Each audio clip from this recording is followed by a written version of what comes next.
بسم اللہ الرحمن الرحیم۔ ادھر جوشیلے مسلمان کفار کا مقابلہ کرنے کے لیے حضور صلی اللہ علیہ وسلم سے اجازت طلب کرنے لگے۔ حضور صلی اللہ علیہ وسلم نے فرمایا، میں لڑائی کی اجازت بغیر خدا کے حکم کے نہیں دے سکتا۔ صبر و شکر کر کے سختیاں برداشت کرو، ابھی خدا تو ہماری آزمائش کر رہا ہے، ہم کو اس آزمائش میں پورا اترنا چاہیے۔ لوگ خاموش ہو گئے۔ حضرت عبداللہ بن مسعود ایک صحابی تھے، آپ نہایت جوشیلے تھے۔ آپ نے جب سنا کہ مسلمانوں کو حرم محترم میں قرآن شریف کی تلاوت اونچی آواز سے کرنے اور نماز پڑھنے سے روک دیا گیا ہے تو آپ کو جوش آ گیا۔ آپ نے فرمایا کہ حرم محترم میں جا کر خدا کا کلام پڑھوں گا۔ مسلمانوں نے سمجھایا کہ کفار دشمنی پر آمادہ ہے، کہ وہ مسلمانوں کو ختم کرنے کی پلاننگ کر رہے ہیں۔ تمہارا حرم محترم میں جا کر قرآن شریف اونچی آواز میں پڑھنا گوارا نہ کر سکیں گے، یقیناً مار ڈالیں گے، اس لیے ابھی خاموش رہو۔ جب خدا کا حکم ہوگا تم ہی کیا سب خانہ کعبہ میں جا کر اونچی آواز سے قرآن شریف پڑھیں گے۔ حضرت عبداللہ نے کہا، میرا دل نہیں مانتا کہ کفار مکہ حرم میں جا کر بتوں کی پوجا کریں، ہم وہاں قرآن شریف بھی نہ پڑھ سکیں۔ پرواہ نہیں کہ اگر وہ مجھے مار ڈالیں گے، میں ضرور آج ہی وہاں جا کر قرآن شریف پڑھوں گا۔ مسلمانوں کو بڑی فکر ہوئی، جانتے تھے کہ جس وقت حضرت عبداللہ قرآن شریف کی تلاوت کریں گے فوراً ہی کفار ان کو قتل کر ڈالیں گے۔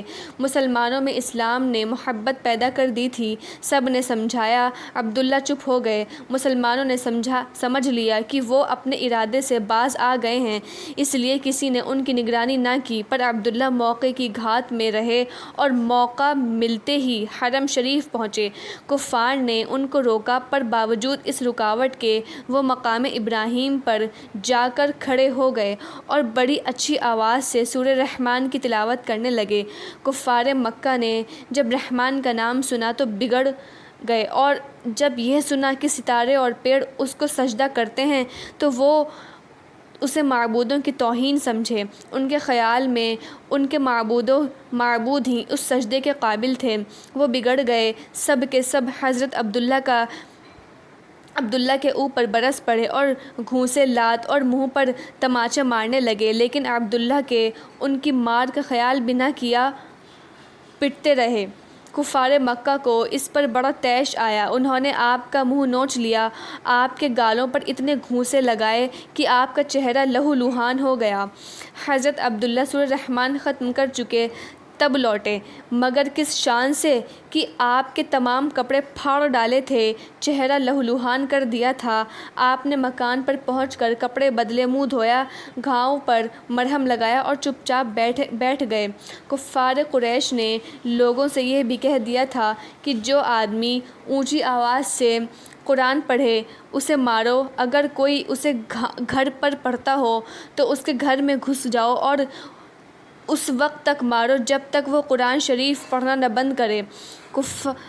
کافروں نے اس پر سختی سے عمل کرنا شروع کر دیا۔ وہ مسلمانوں کے گھروں کے پاس ہی گھات میں کھڑے ہو جاتے تھے کہ جب وہ اونچی آواز سے قرآن شریف پڑھیں تو فوراً ان کے گھروں میں گھس کر انہیں ماریں اور لوٹ لیں۔ حضرت ابو بکر قریش کے رئیسوں میں سے تھے، بڑے آدمی تھے۔ جب وہ مسلمان ہوئے تو ان کے پاس 40,000 درہم نقد موجود تھے، بہت سے خادم، غلام، لڑکیاں تھیں، لیکن کفار کے ڈر سے وہ بھی قرآن مجید زور سے نہ پڑھتے تھے۔ اس طرح مسلمانوں کا مال، عزت، آبرو، جان سب خطرے میں تھا۔ اب صحیح معنوں میں ان کی زندگی تنگ کر دی گئی تھی، بھوکے پیاسے چھپے اپنے گھروں میں بیٹھے رہتے تھے۔ حضور صلی اللہ علیہ وسلم نے یہ کیفیت دیکھ کر حبشہ کو ہجرت کرنے کا حکم دیا۔ مسلمان اس حکم سے بہت خوش ہوئے۔ اس زمانے میں حبشہ کا بادشاہ عیسائی تھا، اس کا نام سہمہ تھا، عرب اسے نجاشی کہتے تھے۔ چونکہ مسلمان جانتے تھے کہ کفار مکہ انہیں آسانی سے ہجرت نہ کرنے دیں گے، ضرور روکیں گے، اس لیے انہوں نے چپکے چپکے تیاری شروع کی۔ جب تیاری پوری ہو گئی تو ایک دن رات کو جب کفار سو رہے تھے، چپکے سے مکہ سے نکلے اور جدہ کی طرف روانہ ہوئے۔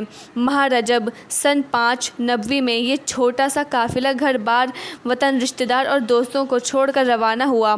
اس چھوٹے سے قافلے میں صرف 12 مرد اور 4 عورتیں تھیں۔ مردوں میں حضرت عثمان بن عفان، حضرت زبیر بن عوام، حضرت عبداللہ بن مسعود، حضرت حذیفہ بن عتبہ،